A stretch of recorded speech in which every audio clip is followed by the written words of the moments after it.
복음은 우리 지난주에 참 안식이다라는 말씀 받았습니다.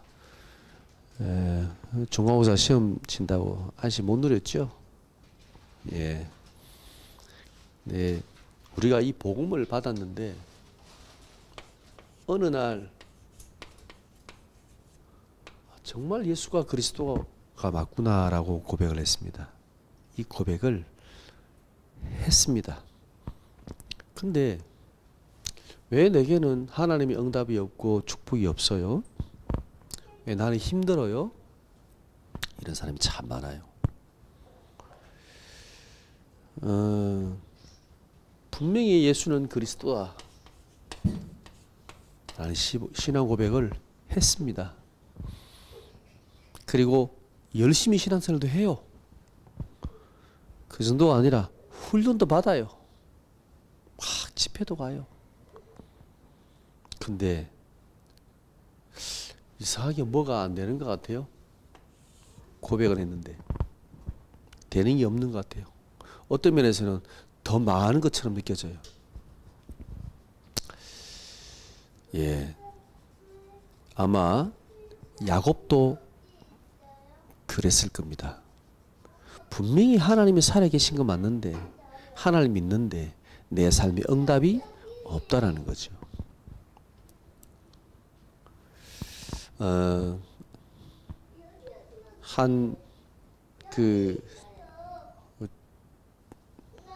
졸업한 랩런트를 만났습니다. 그 친구가 그런 고백을 했습니다. 복음만 깨달으면 내 인생은 바뀔 거야. 복음을 받았지만 근데 내 삶은 여전히 안 바뀐 거예요. 진짜 이 예수가 그리스도라는 복음이 내게 깨달아지는 순간 내 삶은 바뀔 거라고 생각을 했대요. 근데 그 시간표가 왔어요. 진짜 이 복음이 맞구나라고 깨달아진 거예요. 언제 깨달아졌냐? 모든 게 다 망했을 때, 내 자신도 가정도 삶도 모든 게 다 무너져서 이제는 내가 살아야 될 이유보다 죽어야 되겠구나라는 생각이 딱 들었답니다. 그때 책상에 딱 앉아 있는데 그래도 죽기 전에 한번 성경은 한번 보자 하면서 성경을 이렇게 넘겼대요. 그러다가 욥기를 읽었대요. 욥. 그럼 생각이 들었대요. 욥은 이렇게 망했는데 왜 불신하지 않았을까? 욥은 내 삶은 하나님 믿고도 진짜 이렇게 되는 게 없는데 불신앙 가득한데 욥은 왜 그랬을까? 그래서 연필을 꺼내서 구원의 길을 적었대요. 늘 적었거든. 구원의 길을 맨날 그렸거든. 그 구원의 길을 다시 그렸대. 이렇게 그 구원의 길을 그리는데 갑자기 이게 복음이구나 깨달아졌대요. 그리고는 그 자리에서 펑펑 울었다고 합니다. 한 3시간 울었대요. 가슴을 치면서 울었대요. 내가 이 복음을 들었는데 아는데 이게 내 마음에 와닿지가 않은 거죠. 진짜 이게 맞구나. 이게 복음이구나. 하나님께서 내게 이 그리스도라는 복음을 주셨구나 라고 깨달아졌대요.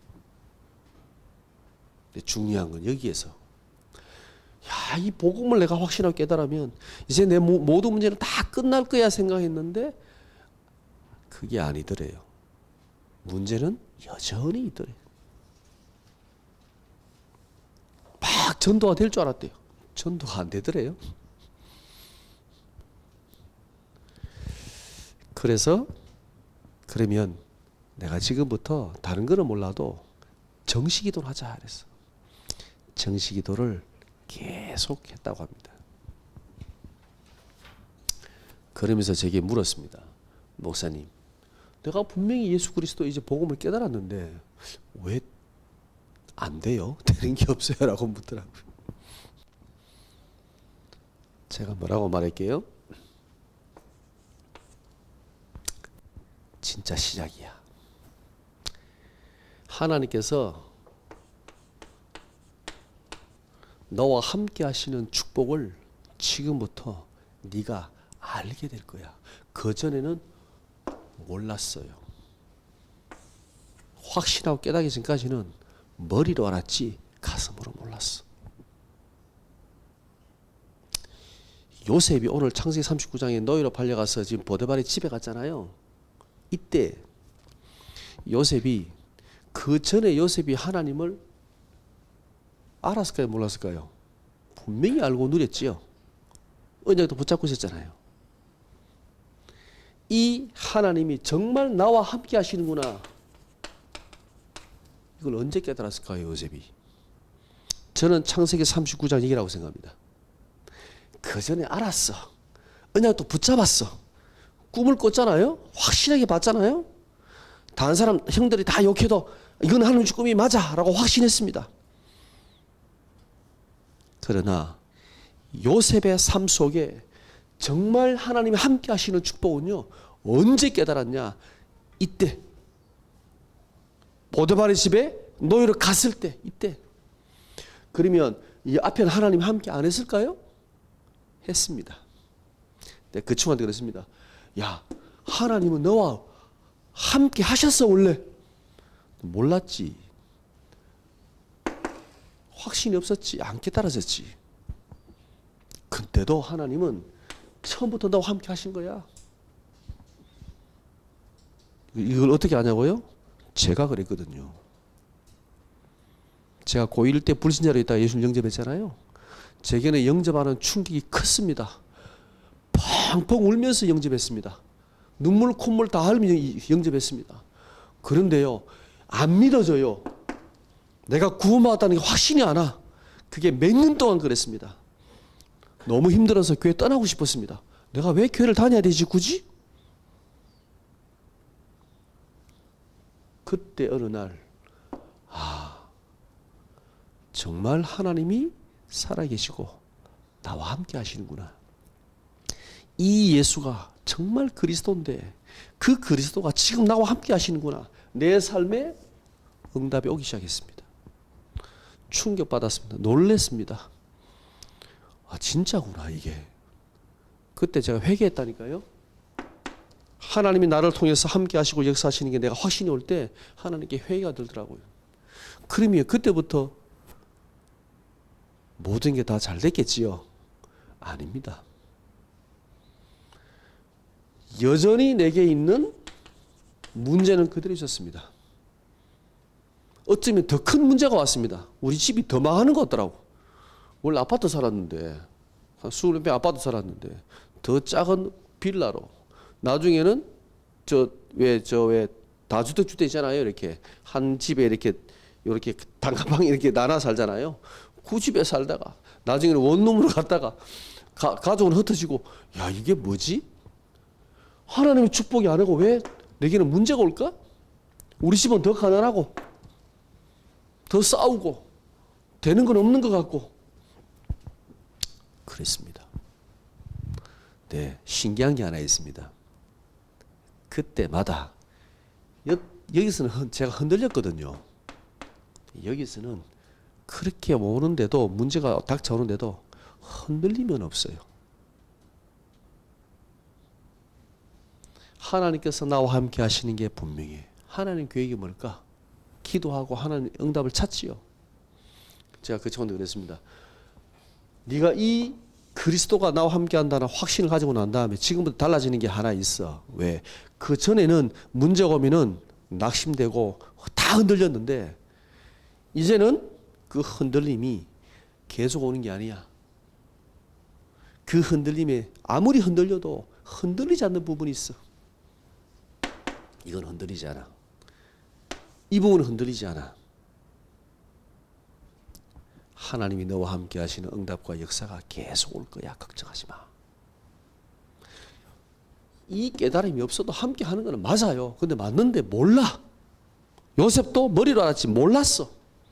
근데 노예로 딱 갖는 순간 깨달았습니다. 복음이 뭐냐? 복음은 예수님을 믿고 구원받고 천국 가는 게 아니라 복음은 지금 하나님이 나와 함께 하시는 것입니다. 임마누엘입니다. 이게 언제요? 지금 나와 함께 하심을 확신하는 겁니다. 이것을 누리는 겁니다. 그게 복음입니다. 복음을 가진 자요, 복음을 누리는 자입니다. 자, 요셉이 어떻게 임마누엘을 누렸는지 제가 성경에 많은 인물들이 있는데 그 중에 이 복음의 임마누엘을 가장 잘 누린 사람을 뽑으라면 그 중에 한 명이 제가 볼 때는 요셉이에요. 너무 잘 누렸어. 너무 확실히 누렸어. 다른 사람은 좀 헤매면서 막 헷갈려가면서 누렸는데 요셉은 헷갈리지 않고 흔들리지 않고 처음부터 누렸어. 우리 렘넌트들이, 우리의 후대들이 저는 이렇게 누렸으면 좋겠습니다. 이왕이면 야곱처럼 누리지 말고 아브라함처럼 누리지 말고 요셉처럼 누려라. 왜? 이게 맞으니까. 내게 응답이 안 와요. 역사가 없어요. 괜찮아. 하나님이 나와 함께 계셔. 하나님 너와 지금 함께하고 계셔. 그거는 변하지 않는 거예요, 사실은. 보세요. 오늘 창세기 39장 2절. 이 임마누엘의 축복을 요셉이 어떻게 누리냐? 여호와께서 요셉과 함께 하심으로 그랬습니다.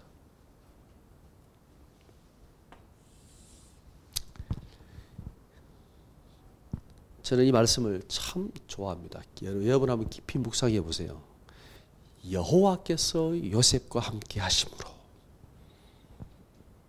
저는 이것이 복음이라고 생각합니다. 요셉이 여호와를 간절히 붙잡은 게 아니에요. 이 말의 의미는 지금 이 보디발의 집에 노예로 팔려갔잖아요. 그야말로 요셉에게는 엄청난 고난입니다. 그야말로 인생의 최고의 위기입니다. 그죠? 이 정도가 아니고 이거는 거의 절망 상태입니다. 전혀 희망이 없는 상태죠. 왜? 노예에서 빠져나올 확률은, 자유를 얻을 확률은 거의 제로에 가깝습니다. 그죠? 희망이 없잖아요. 내가 한 1년, 한 10년 고생하면 내가 그 다음에는 집에 돌아갈 수 있을 거야. 그럼 희망이 생기지. 요셉은 희망이 없어. 아예. 있을 수가 없는 상황이에요, 지금. 안 그래요? 한 10년 참고 있다가 나가면 내가 고향 갈 수 있어. 그러면 희망이 생기잖아. 희망이 없는 상태야, 지금. 근데 여기에서 하나님께서 지금 요셉에게 뭐라고 말씀하시느냐? 성경에 여호와께서 이 고난과 위기와 절망 가운데 요셉과 내가 너와 함께 하고 있다라고 지금 말씀하고 있는 거예요. 요셉이 얼마나 위로가 됐겠습니까? 얼마나 힘이 됐겠습니까? 그 정도가 아니라 39장 2절에 보면요, 3절에 보면요, 이 보디발이 볼 때, 이 보디발이 여호와께서 요셉과 함께 하심을 보았다 그랬습니다.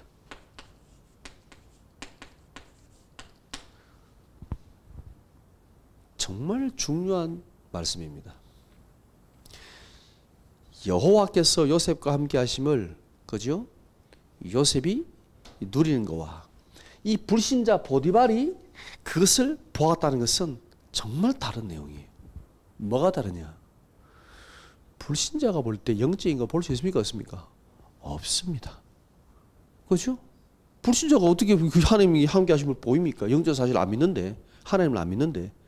그러면 이 여호와께서 요셉과 함께 하심을 보디발이 봤다는 것은 육신적으로도 눈에 보일 만큼 나타났다는 거죠.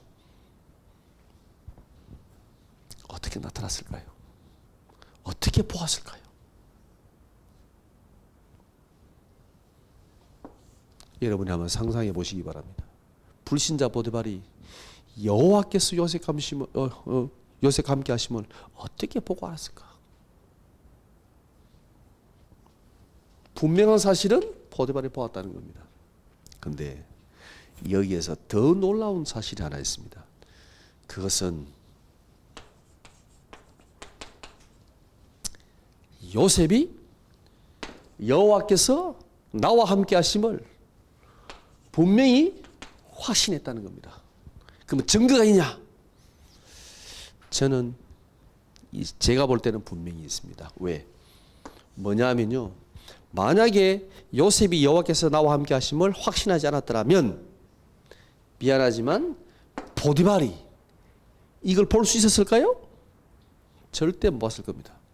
요셉이 억지로 끌려와가지고 내가 형들 때문에 원망하고 한 번도 내가 이 노예일 안 해봤는데, 심부름 안 해봤는데 얼마나 이쁘게 자랐습니까, 그죠? 아버지 사랑을 받으면서 예쁜 옷을 입고 막 그렇게 자랐는데 갑자기 노예일을 해야 돼? 잘할 수 있을까요? 잘했을까요? 열심히 했겠지만 잘했을까요? 밭에 가서 밭 갈아. 밭 한 번도 안 갈아봤는데 여러분 밭 한번 갈아보실래요? 못합니다. 그거 못 심기 쉬울 것 같지요? 제가 어릴 때 못 심기 해봤거든요. 진짜 힘들어요. 허리 부러지는 것 같아요. 보기에는 재밌어 보이는데 아닙니다. 한 30분 하면 허리 부러지는 것 같아요. 오, 허리 너무 아파 막. 제가 그때 젊을 때인데, 대학생 때인데요, 고등학생 대학생 때 허리가 아파가지고. 근데 어른들은 안 쉬고 계속 하는 거예요. 와, 신기하다. 그래서 나중에 어른들이 저보고, 야, 니는 못 심지 말고 모래 심어도 삐딱삐딱해. 이게 똑바로 안 심어져요. 간격 딱딱딱 맞춰서 심는 게 쉬운 것 같은데 절대 안 쉬워. 그랬더니 어른들이, 야, 니는 못 심지 말고 그거 뭐 있잖아요. 갖다 날라래. 그냥 갖다 넣으래. 그게 요셉이 이 밭일을 한 번도 안 해봤는데 일을 하면 잘할 수 있을까요? 아닙니다. 그 노하우가 상당히 들어갑니다. 거기에 그냥 불 뽑는 것도요, 노하우가 상당히 들어갑니다. 절대로 못합니다. 근데 어떻게 포티발이 보고 알았을까요? 야, 정말 여호와가 함께 하시는구나. 어떻게 알았을까요? 요셉을 보니까 노예를 하는데 노예 같지가 않아. 저 아이가 일을 하는데 일을 잘하는 게 아닙니다. 못하는데도 불구하고 저 아이 마음 그 표정이나 일하는 게 다른 노예하고는 달라. 쟤는 뭐지? 포티발이 요셉을 자세히 관찰했을 것 같아요. 저 아이가 히브리 노예인데 팔려왔는데 저 아이가 여호와를 믿어. 아, 진짜 여호와가 저 아이와 함께 하시는구나. 말투가 다르고요, 눈빛이 다르고요, 일하는 자세가, 태도가 다르고요, 마음의 중심이 달라요. 그거 모를까요? 알까요? 그건 압니다. 불신자도 보면 압니다. 요셉이 확신했다는 말입니다. 여호와가 나와 함께 계셔. 내가 지금 노예로 있지만 하나님께서 지금 여기 나와 함께 계셔. 이것을 확신했다는 겁니다. 정말 다릅니다. 그냥 고백한 것과 정말 그리스도와 함께 계셔? 이 확신을 가진 순간부터 하나님께서 나와 함께 하시는 이 축복이요, 이제 보이기 시작합니다. 크게 보세요. 여호와께서 요셉 어떻게 했다고요? 형통케 하시다 그랬습니다.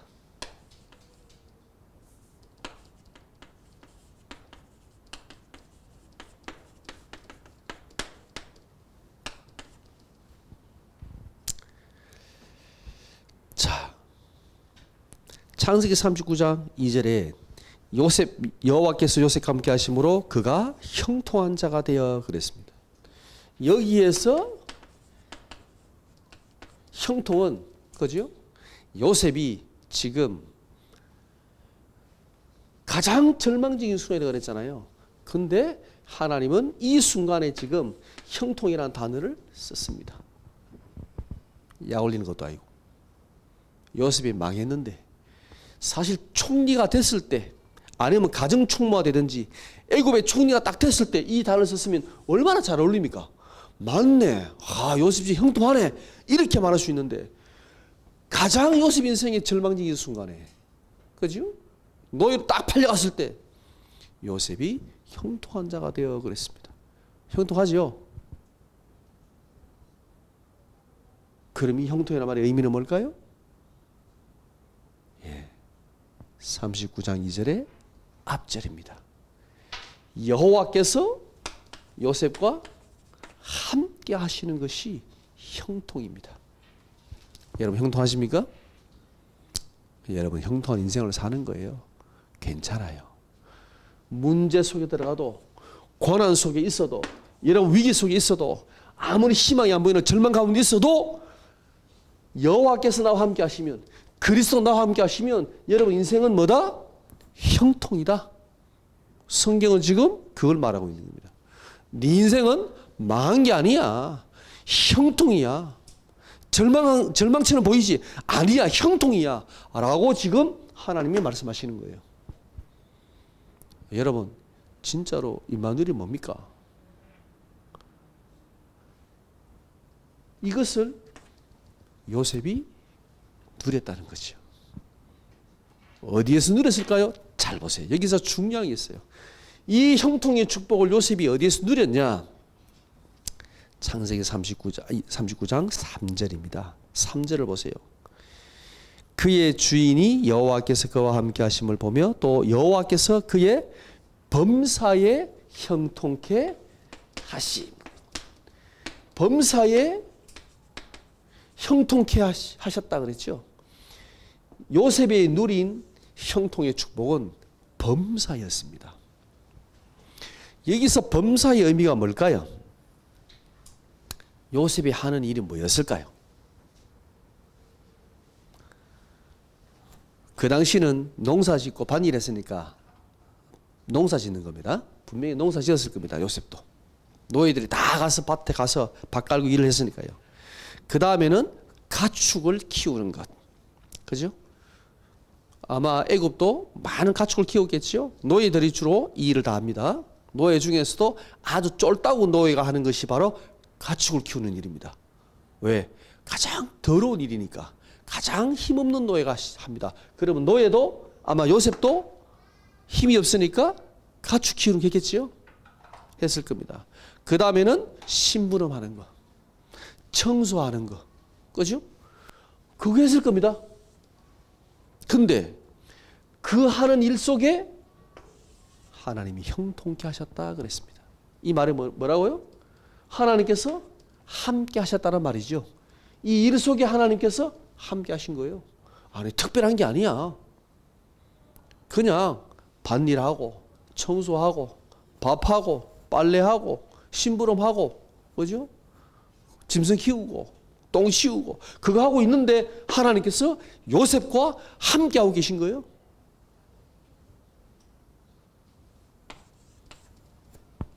한번 물어봅시다. 요셉이 어떤 마음을 했을까요? 이 범죄 일할 때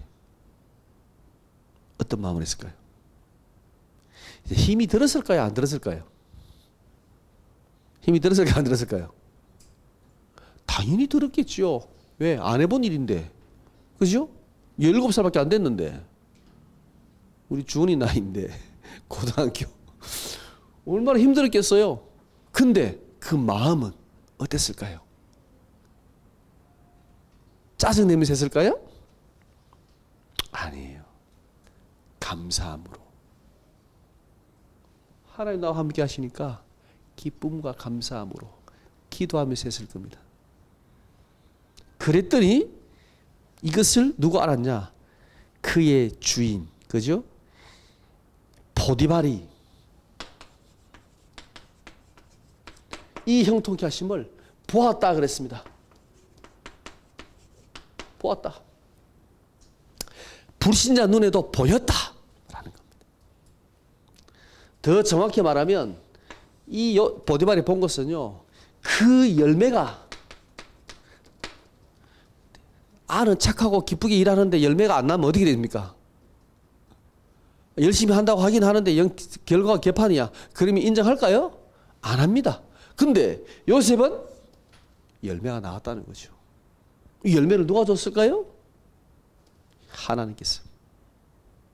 그 일에 하나님께서 그냥 작은 일처럼 보이는데 그 일에 함께 하신 거예요. 학생은 공부하는데 하나님께서 함께 하셔서 축복을 주시고 지혜를 주신다는 거예요. 그죠? 여러분이 만약에 직장에 일을 하는데 그 일을 하는 것 속에 하나님께서 함께 하시고 축복을 주신다는 말이에요. 맞습니까? 그게 형통입니다.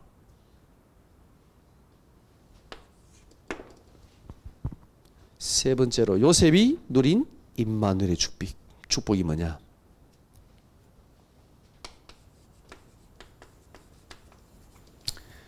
보디발의 집 밭에까지 하나님께서 함께 하셨습니다. 하나님께서 범사에 요셉의 모든 하늘 범사에 함께 하신 것처럼, 그죠? 지금 보디발의 집에 있는 밭에까지, 보디발의 집의 모든 곳에 하나님께서 요셉과 함께 하셨고 축복을 주셨습니다. 자, 언제부터 하나님께서 이 보디발의 집에 축복을 주셨냐? 요셉이 가정 총무가 딱 됐을 때부터.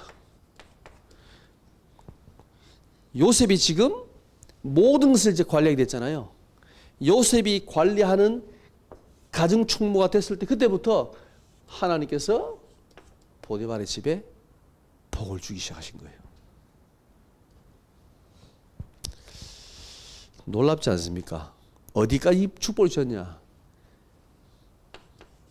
그의 모든 소유 그랬습니다. 그러니까 보디발의 모든 것을 요셉이 맡았지요. 그러니까 보디발의 모든 소유에 하나님께서 복을 주셨습니다. 이 말의 의미가 뭔지 아십니까? 여러분이 만약에 직장을 갔습니다. 그러면 그 직장 속에 하나님께서 여러분을 축복하신다는 말입니다. 여러분 때문에 그 직장을 축복하신다는 말이에요. 얼마나 놀라운 일입니까?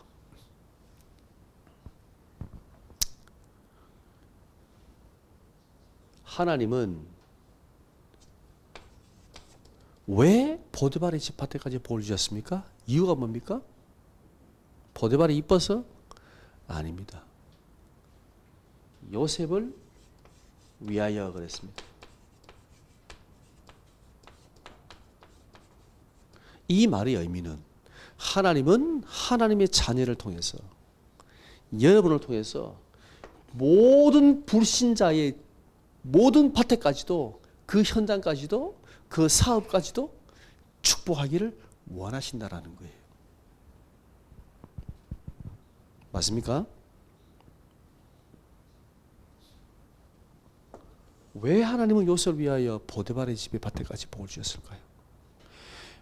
요셉이 애굽에 총리했을 때 왜 하나님 애굽을 축복하셨을까요? 요셉을 위하여. 왜요? 요셉은 언약을 가진 자거든요. 하나님의 언약을 가진 자요. 이 언약의 여정을 가는 언약의 사람이거든요.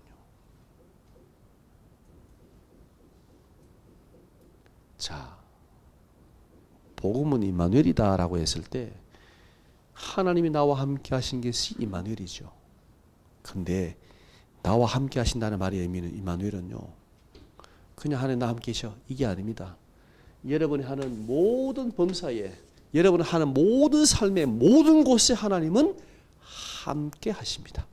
그게 임마누엘입니다. 그 정도가 아니라 여러분이 가는 모든 현장에 만나는 불신자와 그 현장에까지 하나님은 함께 하시고 축복 주시기를 원하십니다. 그게 임마누엘입니다.